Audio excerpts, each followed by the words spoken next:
Welcome to the Principles of Performance podcast, where we discuss how to optimize your health, fitness, and performance.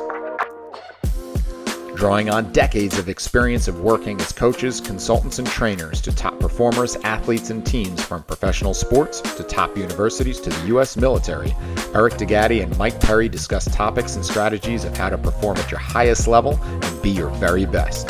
Join us and our friends and colleagues who are leaders in the fitness and performance industry as we investigate and challenge the most popular training, nutrition, lifestyle, and recovery protocols.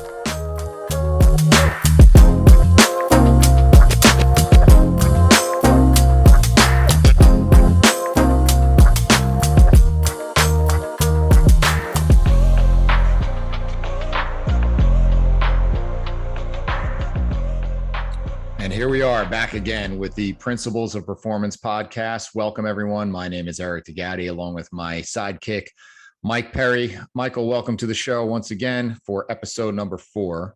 And to kick things off, we're currently recording this. It is summertime 2022, and I'm going to paint the scenario. You're at a barbecue or pool party, and someone finds out you're a trainer, and immediately they're going to ask you about every exercise in their program, and they're going to say, "Mike, is this a good exercise?" And what's the first thing you do? I shake my head and grab another beer. No, exactly. Try to get out of that conversation. Yeah, exactly.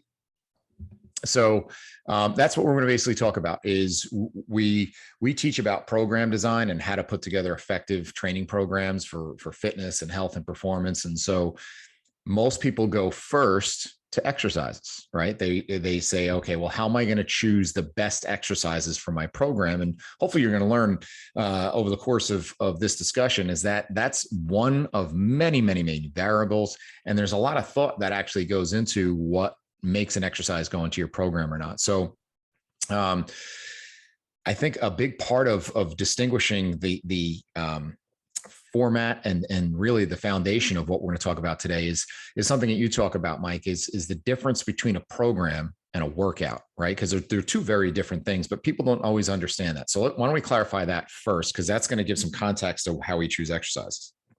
So the simplest way to look at it is a workout is simply a standalone training session, right? People always ask, what's a great workout for, whatever it is, agility, speed, this and that.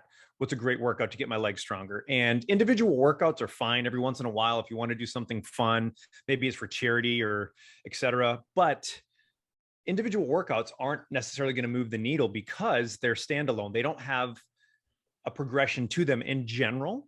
And that's one of the main differences. Anybody can create a workout. Literally, they have apps that are basically where you can roll fake dice on your phone and do 10 burpees and 10 jump squats. And they have the deck of cards thing, same thing. You fly out a deck of cards and you do X amount of push-ups. Anybody can put together a workout. You could literally take a toddler and they could just like throw things at a wall and you could figure out a way to get a workout. So workouts are easy. Workouts are, I don't want to say useless, but in general, workouts are easy to do. Anybody can put together a workout. You don't need a large educational background to put a workout together. Now, designing a quality progressive program, well, that's very, very different because we have a starting point, we have an ending point, we have a certain amount of time that we're trying to achieve our goals. And there's a systematic approach to actually designing a program. And that's one of the biggest things I think people miss is they think that a workout and a program are the same thing. And a program will slowly and methodically get you towards your goals, hopefully. And a workout is generally a standalone thing. And here's the scoop. There are workouts within a program, but oftentimes there isn't a program within that workout. And that's one of the biggest issues. So in general, programs, a lot more methodology, a lot more of a systematic approach, a lot more thought. Whereas a workout, it can just be a standalone session and you can go from there. So I think to kind of go a little deeper and kind of set more context is a program has a why, right? And so sometimes the workout, the only why is I just want to sweat and work hard and have fun. And that's not necessarily a bad thing, right? So I have a good friend of mine who became a spin instructor, a couple of years back, and every once in a while I'll go take a spin class. It's a blast. And we have a lot of fun. He has great music and it's not going to give me any specific return. Yeah, I burn some calories and I'll get a little bit of fitness and cardiovascular response, but it's not going there with a specific end goal. So where we have a program, this is more about the why. All right. So why are we doing this? And so we always want to say, if we were to stop into your facility, whether it's a physical therapy clinic, whether it's an open gym, or whether it's a personal training center, that if I was named the czar of exercise, which I'm going to point myself the czar of exercise of the entire world council of exercise, right? It doesn't exist. So might as well make myself the head of it. And if I walked in and said, you need to give me a really good reason why you're doing that. And this was the standard I used for my staff when I had my own personal training center, is that I would say, if your client ever asks you, why are we doing this? If you can't give them a really clear, cogent answer that ties in with their goal, well, they should be able to go to the front desk and get their money back. Because if not, and you're just showing exercises, well, I can get those for free on YouTube or Instagram. Why do I need you? What I'm coming to you for is the program and the why.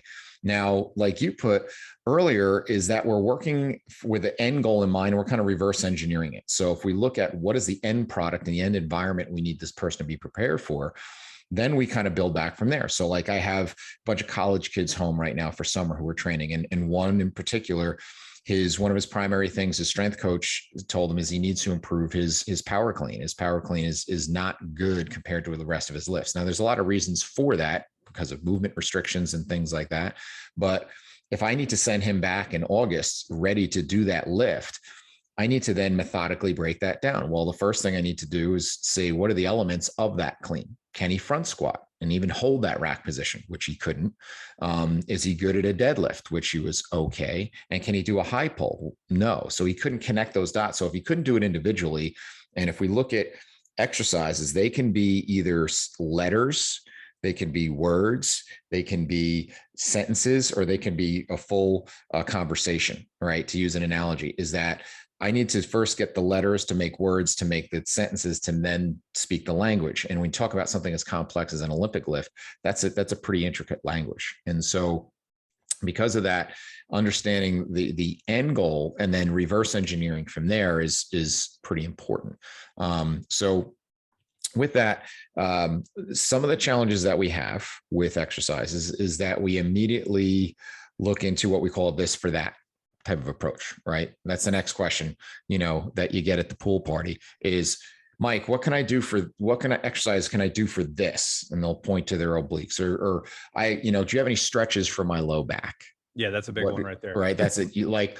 So this for that mentality can be pretty limiting because it's not quite that simple, is it?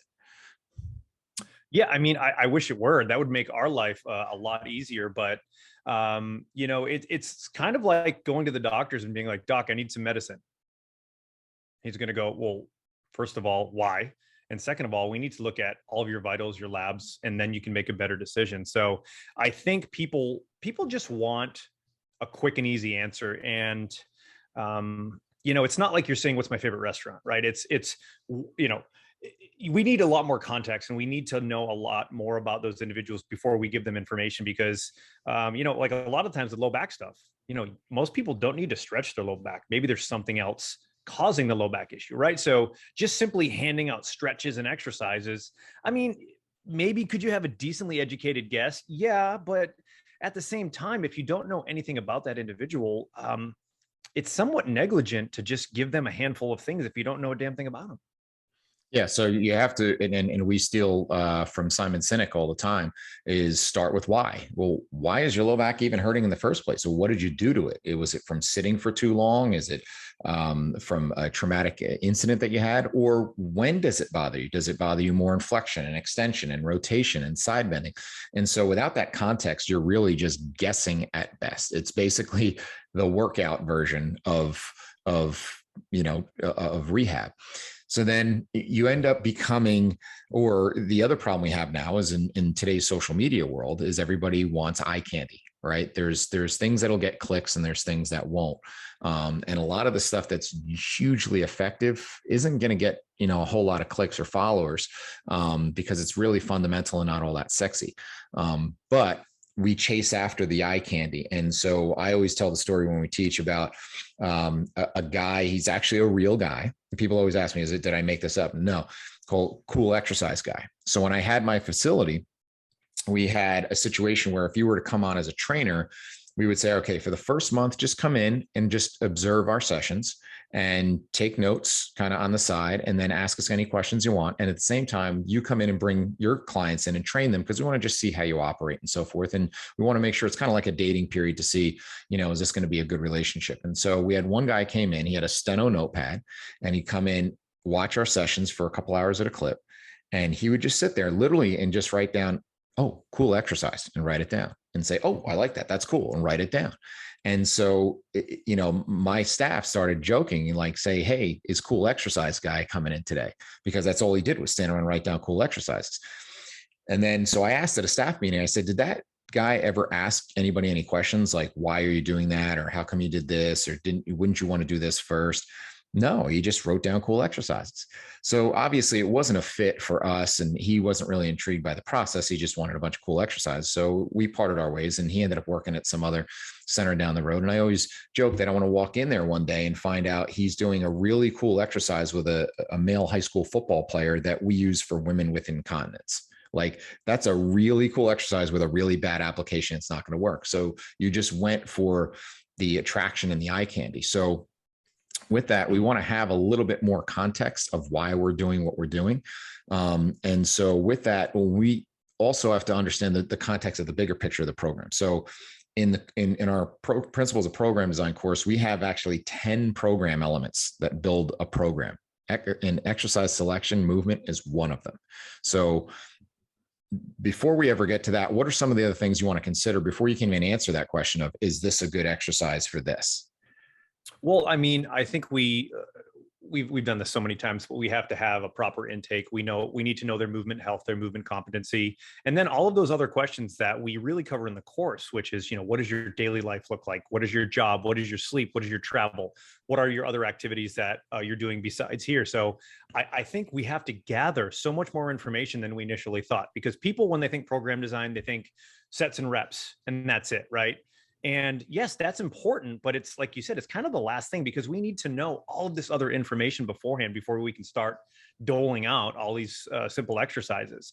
And it is an art and a science. And I'll be the first one to admit, early on, there were so many things that I had missed. And if I knew that information ahead of time, I think my clients would have had a better outcome. So there's just so much to cover. But I going back to one thing you said, I wanted to cover about sort of the online stuff, right? Cool exercises, you see them on Instagram, and what gets the most amount of likes on Instagram? It's sort of novel exercises and fancy stuff, right? It's sex sells, so it's bikinis and abs for everybody. And then lastly, it's things that crush you. Like, those seem to be like the three biggest hits out there. And the problem with that is it's marketing.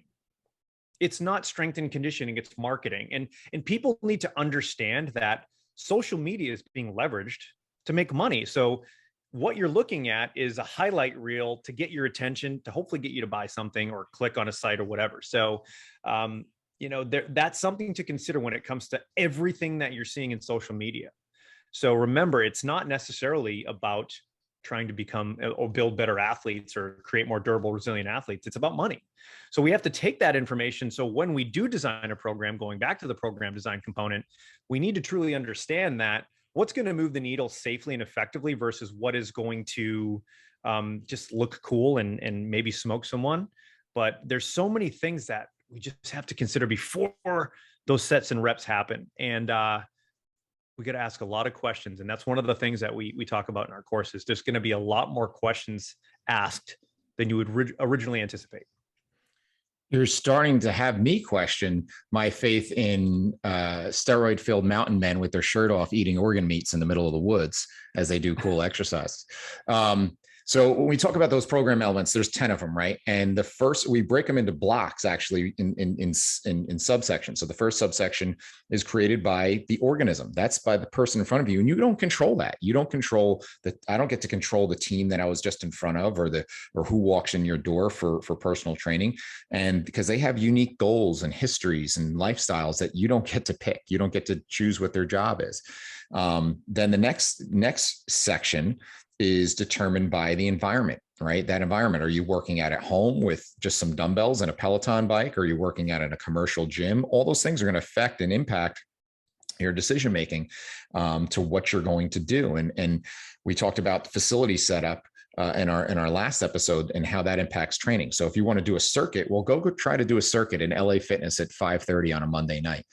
As soon as you get to your second station, that last thing is gone and taken. So that's going to impact my exercise selection. And then the last piece, that's the one that everybody focuses on. That's really determined by science, right? In terms of reps and sets and so forth.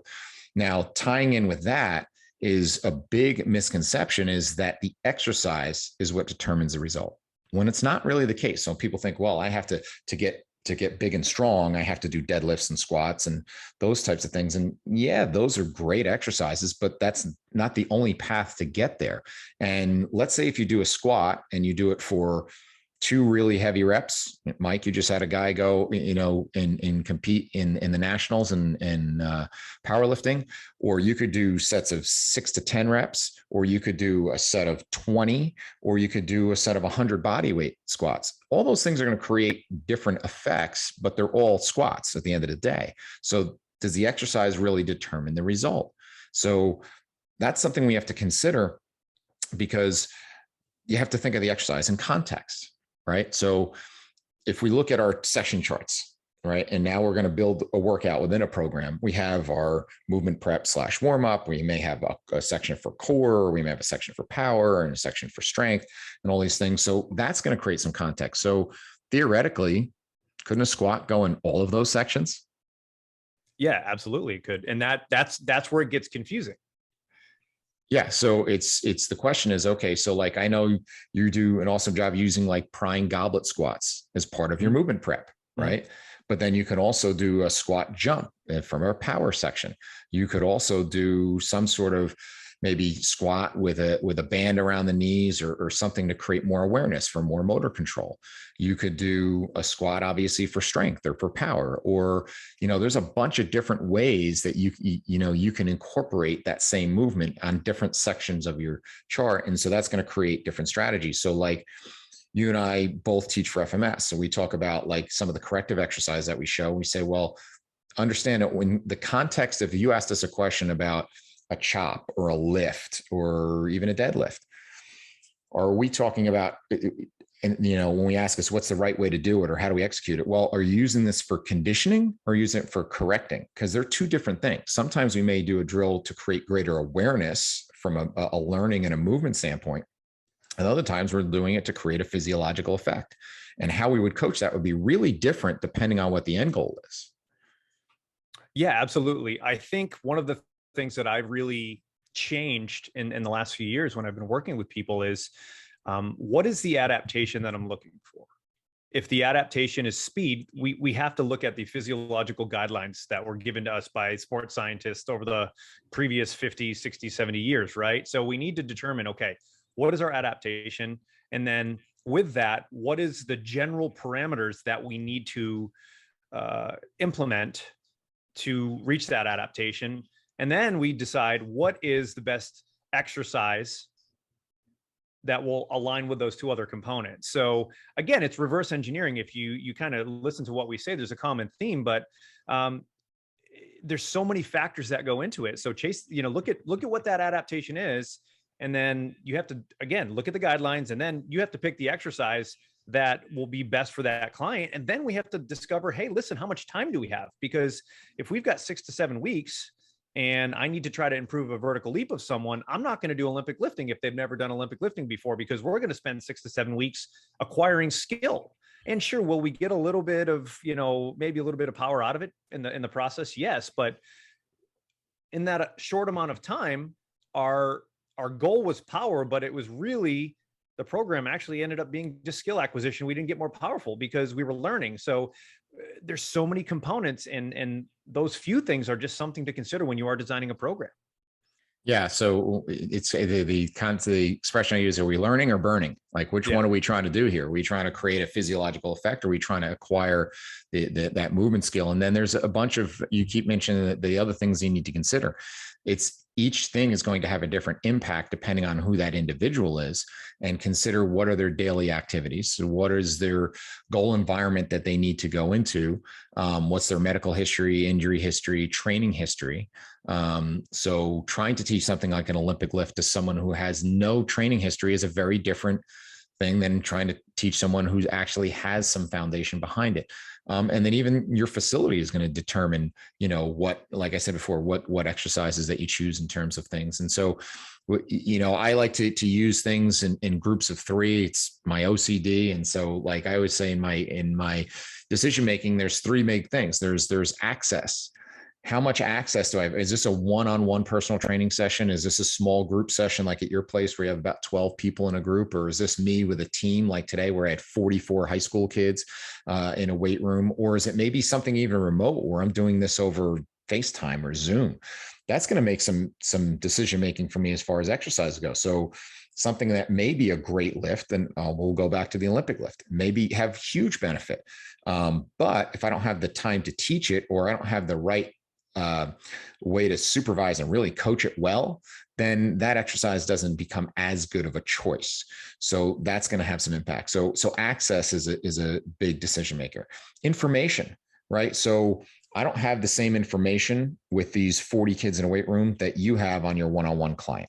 So all their history, their likes, their dislikes, and what makes them tick. I don't know that for all these kids. I don't even know their names half the time. So I have to go with a lower common denominator from a selection standpoint. And then the last, but certainly not least, probably most important, is safety, right? What's going to be the thing that's not going to hurt anybody? You don't want to be known as the one that hurts people. And then we get into certain things that are considered high risk exercises. So you're very well versed in kettlebells, being a senior instructor for Strong First. So I'm sure you get a lot of it with kettlebells, right? What is safe? What is not safe? And people scared of, these balls with metal handles attached to them. So kind of talk about how it applies just as an example with kettlebells.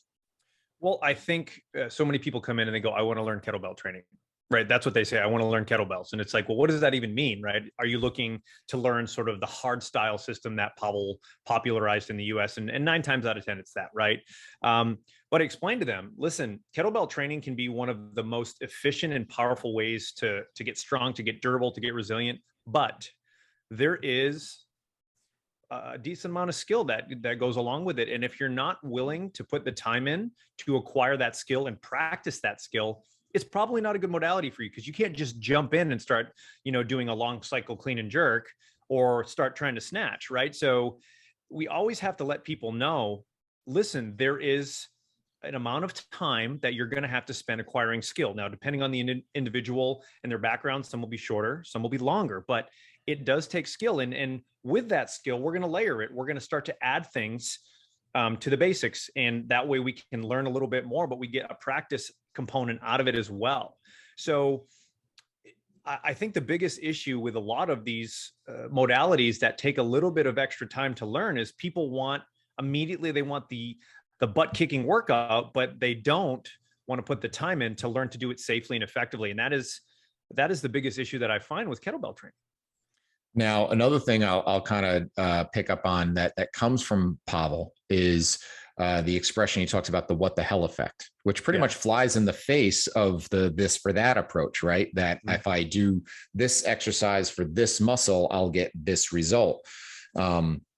Where he talks about the what the hell effect, that sometimes you could step away from deadlifting for months and do nothing but kettlebell swings and come back and your deadlifts got better. And I think what that speaks to, and I'd like to get your slant on it, is I think that speaks to the fact that we still don't really know. We just don't. And I think part of that is because there's just way too many factors, from someone's sleep to their nutrition, to their training history, to their their ability to acquire skill and their motor learning. I think there's just so many factors that go into what makes someone successful or not successful with an exercise program, that this what the hell effect kind of, it makes the answers, makes for an easy answer. It's kind of like when the doctor says, oh, it's all in your head, because they don't have an answer, right? The what the hell effect for trainers is kind of, it's kind of that same thing. Like, I don't understand what just happened, but everything put together in the soup made something happen.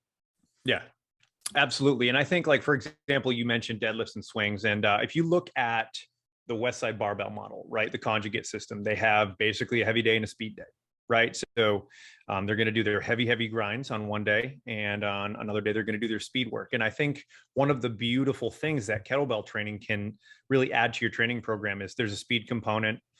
Depending on your skill level, there's that active eccentric overload where you can actively pull down.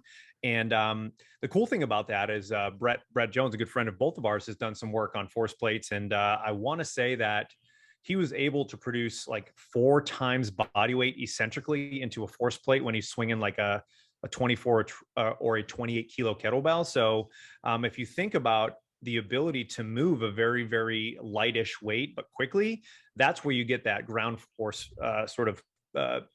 that's where you can put more force into the ground. And that's one of the reasons why I think we get that very, very nice sort of carryover. And I also think training age plays a huge role with that, because that's not going to happen with someone that's never trained before. But it's pretty cool to see individuals that have taken a little bit of time off, and, they don't lose much. And that's the beauty of kettlebells too, because, well, it's super efficient and you can take one just about anywhere you want. So, but I think there's absolutely carryover. And I think we have some ideas as to why it works, but I think there are some other times where we really just don't. And there's just so many variables. Now, the other thing is that I think this challenges, and this gets people really uncomfortable in their comfort zone, is that there's more than one way to get the same effect, and they all work, and they're all right? That you can conclusively all be right. So I was on Anthony Rena's podcast, and I was talking about, if you look at 2 of the greats, you look at Pavel and all he's done with kettlebells and the elegance he's brought to the Turkish getup. And then you look at, other people who completely trash the getup, right? Who think that that it's a complete waste of time. Coach Vermeil, who's one of the most successful strength coaches in history, right?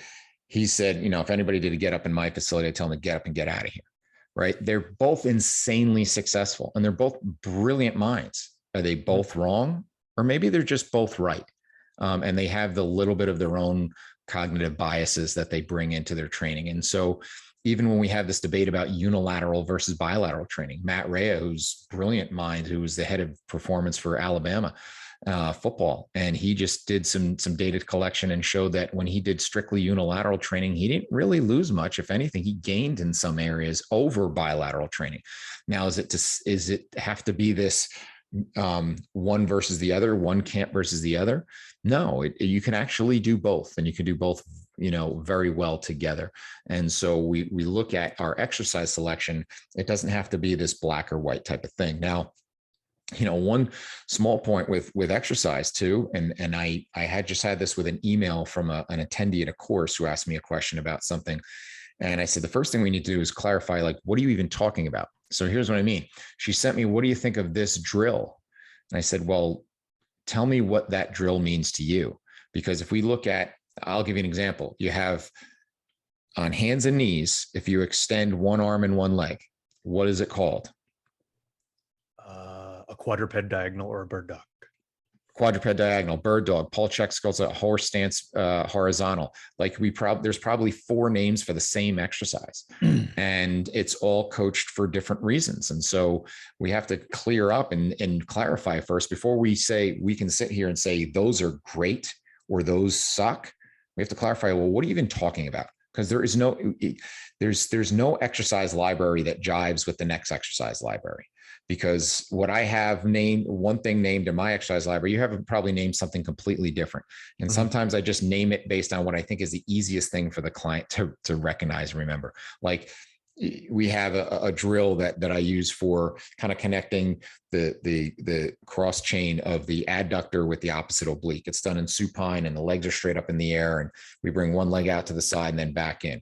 In FMS, their exercise library, they call it unilateral hip flex rotation. Right? Nobody's gonna remember that. So I call it I call it lying windshield wipers. Right? That makes more sense, right? But you probably don't call it that, nor does anybody else. So if you were to go on social media and say, "Are lying windshield wipers good?" Nobody's gonna know what you're talking about. Yeah. And actually, something to add to that, one of the things that I've done specifically with younger athletes when they haven't been around the training room, I say, you name it. Name it whatever you want, because if they name it, it shows that they have a little bit of ownership in it. And next time when they go to do that exercise, they could call whatever they want, the wheelbarrow. I don't know, just call whatever the heck you want. And as long as you execute it right, I don't care what you call it, because it doesn't make a difference, the name, as long as you execute it right. That's really what we're looking for. Yeah, and that brings up a key point that we haven't even touched on, is if we're talking about an exercise, or good or bad, it really comes down to, well, it in context of how well you do it and how elegant you are and precise you are in your movement. So there's a post that we just put up on social media that I put together a chart, and I called my risk reward chart. And you have low risk, moderate risk, or high risk, and then you have reward, low, moderate, high. Now, obviously, the best case scenario is low risk, high reward, right? And that's something like breathing. Nobody's ever gotten jacked up doing breathing. Right. So if you do some concentrated breathing drills, whether it's to try to improve performance, whether it's try to improve recovery, whether it's to try to improve fitness, that's a huge bang for your buck with very little risk. Then you have things like foam rolling, right? It's low risk, but it's debatable whether how much long lasting benefit you're going to get from that. No one ever felt worse after doing it, but I don't know anybody that's been cured by it, right? That's been the end all. Then you keep going down the line of all these different combinations where you have like Olympic lifting, where it's high risk, but it can also have high reward. And that's relative to the ability of the coach and the ability of the end user to actually apply that thing. So risk is going to be relative to who it's applied for, and reward is going to be relative to who it's applied for. So when we make decisions, we have to weigh out risk reward. So if you look at, if Brett can create 4 times body weight, right, and he's creating, 600-700 pounds of force eccentrically, and he can do that without having to hold a 600-700 pound bar, I would say the risk probably goes down a little bit, right? Especially with someone who's very skilled with a kettlebell. So that's where we have to also make our decisions, kind of weighing out this risk reward thing to say, okay, what is best case scenario? What is worst case scenario? And then, so with that, at the end of the day, people are going to listen to this and say, okay, so what exercise do you really hate? So go ahead, Mike. Give us a little hate. Exercises I really hate. Well, yeah. There's exercises that I don't program a lot, but there are sometimes exercises that I do. So for example, I'm not a big burpee guy, and I know a lot of people like to just crap on burpees, but if you're doing a Spartan race, you need to get efficient at burpees, because that's part of the penalty system, right? If you don't make an obstacle, you have to do burpees. So for some people, I actually think burpees, if they are going to do a Spartan race, isn't a bad thing.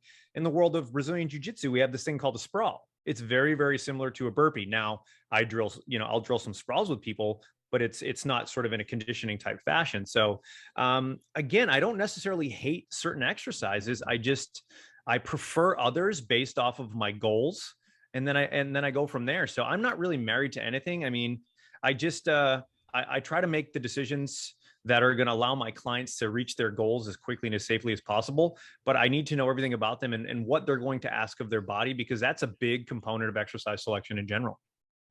Yeah. And that's something that people don't understand. Like, I don't care what exercise you do. I have no investment in what exercise you do in your program. I've seen enough people do enough exercise over 24 years that whether I give you a single leg deadlift or whether I give you a kettlebell swing, it doesn't matter to me at the end of the day. I really don't care. That being said, anything done on a Bosu ball, I pretty much makes my skin crawl. And I don't know if it's even so much of the exercise. It's just those damn things never have a place in the facility that actually gets out of your way. And so I end up moving it from one spot to another to get out of my way more times than not. And I just want to pop it and throw it in the ocean. So with apologies to the kind people at Bosu. It's just, there's no place that thing fits in my small little facility to make it work. And at the end of the day, I don't use it for anything. Right. So, let's flip the coin a little bit. Let's finish up. What's some of your favorites? Like, what's some of your go-tos? Like we talk about in the course, like there's some kind of big bang exercises that cover a lot of ground for a lot of reasons that end up showing up in some variation or machination in almost all your programs. What would those be? So I love teaching some version of a single leg deadlift. Generally, we start a lot of our athletes out with some isometric holds using a wall just to get them in the optimal position or shape for that individual. And then we'll go into like a cage assisted deadlift where they're doing it with a hand support. And then if they're ready for it down the road, we'll get them into sort of an unassisted true single arm, single leg deadlift. So that's something that is one of my favorites. I would say that another one is just row variations, right? Maybe it's an inverted row with a TRX. And one of the reasons why I love that is just depending on how you position the arms and the extremities, you can get different adaptations. If you really want to focus on firing up the lats, you can keep those elbows nice and tight to the ribs and really focus on a little bit of extension. If you want to, focus on the rhomboids, you can go a little bit higher and get at that 45-degree angle. That's another one. And then lastly, if you want to work on that posterior delt, you can do like a high pull. So I think some sort of row variation is huge. And I would actually say the last one would be just probably some farmer's carries, just some loaded carries, something that's going to challenge someone's pace, their cadence, their posture. I think far too many people go too heavy, but I've seen some pretty cool things happen with carries in general. So I would say those would be my top three. And then if we were going to add something else, I would say a get up variation. And here's why. Everybody is going to get up off the floor at some point. Now, whether you're a fighter, you're going to be doing a tactical stand-up. If you like kettlebells, you're going to be doing a loaded get up. But everybody is going to be on the ground at some point. Watch them get up. They're going to get up in some way, shape, or form that is going to resemble a Turkish get up. We're not dealing with the biomechanical component and introducing a load, but it's interesting to watch people because, especially if they're older, getting up and down off the ground can be really, really tough. So if you give them strategies on how to do that, it's essentially teaching them the several components of a Turkish get up. Yeah. So some overlap that I have is starting with the get up and understanding that the beauty of the get up is that it can be broken down into so many pieces. And then within that, I can utilize it and leverage it for so many different goals. I can use it as a mobility drill. I can use it as a control and stability drill. I can use it for strength. I can use it for so many different things and different parts of it that there's usually at least one piece of that I'm going to put somewhere, whether it's in your movement prep or whether it's a filler. When we talked about the 5 F's that we use to put together a workout, fillers is one of them. And that's one of those. We can use a piece of the get up as one of those. Also love the single leg deadlift. I think there's so much gold in there and it can be used again for multiple things. I could use it as a mobility drill. I can use it for strength and really load that thing up. I can use it for control and balance, or I can even use it for athletic purposes is deceleration in the hamstring and using whether it's a tidal tank or a medicine ball and getting you from the top position to the bottom position as fast as possible and learning how to, your hamstrings are really your brakes, how to access those quickly. I actually wrote an article and did a piece for functionalmovement.com, and I called it the best, most frustrating exercise you've ever used, and that's the single leg deadlift. Other things that I love carries, and carries don't have to be just farmer's carries. They could be single arm, they could be rack position, they could be overhead, any combination of those things. 6-point carries, those are some awesome things to kind of learn posture and awareness and self-organization. And then if there was a couple other I would add is I love a single leg squat, whether it's progressing to a pistol is maybe part of someone's progression, but even just a simple single leg box squat to look at if there's any significant unilateral, deficits in terms of strength and control from one side to the other. That eccentric component of loading, I think, does a huge amount for helping out with strengthening tendons and joint integrity of just being able to lower yourself down on a single leg onto a box. There's a lot of gold in there. Then in terms of the upper body, different progressions / regressions of the push-up and pull up. And with that may mean you just do some hanging off a bar and just creating that brachiation. Katie Bowman talks about this in a lot of her movement books, and the power of that, and learning scapular control and building grip strength and all those things. I think hanging and then eventually progressing into a pull up / chin up is huge in terms of finding its way into almost every one of my programs. And then any version of the push-up, whether it's a simple plank or different versions of the push-up, again, can be leveraged for so many different goals that we have, that there's always going to be a way that finds its way into one of my programs for whoever it may be. And then it's just a difference of the velocity curve and the force and the amplitude and speed. And that's really the biggest differences. So anything you'd like to add in terms of the guy who asked you at the pool party, is this a good exercise? You know, I would just give them a quick question back. What is your goal? And right away, they're not going to know what to do, right? Because I think they're expecting the answer. And, you know, I think the one thing that we really need to consider is that context is king. And, you know, but simply just barking out your favorites isn't going to do anybody any favors. So I'm not saying that you can't help, but just be honest with them. Just say, hey, listen, I don't know anything about you, right? I don't have the answer for you, but you know, if you ever want to talk a little bit more about this, we can do that. But I think just simply giving someone a blank answer or an answer with zero context is barking up the wrong tree. Yeah, I put out a post and said my 3 favorite answers after being in this business for 24 years is: number 1, I don't know. Number 2 is maybe not. And then number 3 is it depends. Yeah. And so with that, we'll kind of put a bow on how we choose exercises, some of our favorite exercises, and how they make their way into our programs, as well as the ones that don't make their way in. And so this is all brought to you by the Principles of Program Design course, which is a course for anybody who uses exercise as their mode of creating human improvement. Whether that be health, whether that be fitness, whether that be performance, whether you're a physical therapist or a group exercise coach or a personal trainer, strength coach. If you're using exercise to try to improve someone's condition, you need to be able to answer some of these questions that we're asking. And that's why we created this course. We have both an online version as well as a live version. Our next live course is going to be September 24th, 2022 in Rhode Island at the Perform Better headquarters. You can find out more about us and our course at www.principlesofprogramdesign.com, as well as, and we also have a free teaser course on there if you'd like to take that, kind of get a little bit of a taste. As well as follow us on social media at all the Principles of Program Design on any of the outlets, as well as it's at Coach Mike Perry on Instagram, or just look up Mike Perry on any of the feeds, as well as Eric Dagati, EricDagati on any social media, and put us on your feed and ask us any questions you like. And if you have any ideas for future shows or questions you like answered, we're happy to do that as well. But any closing thoughts before we sign off? You know what, if we'd love to see you at that course down in Providence.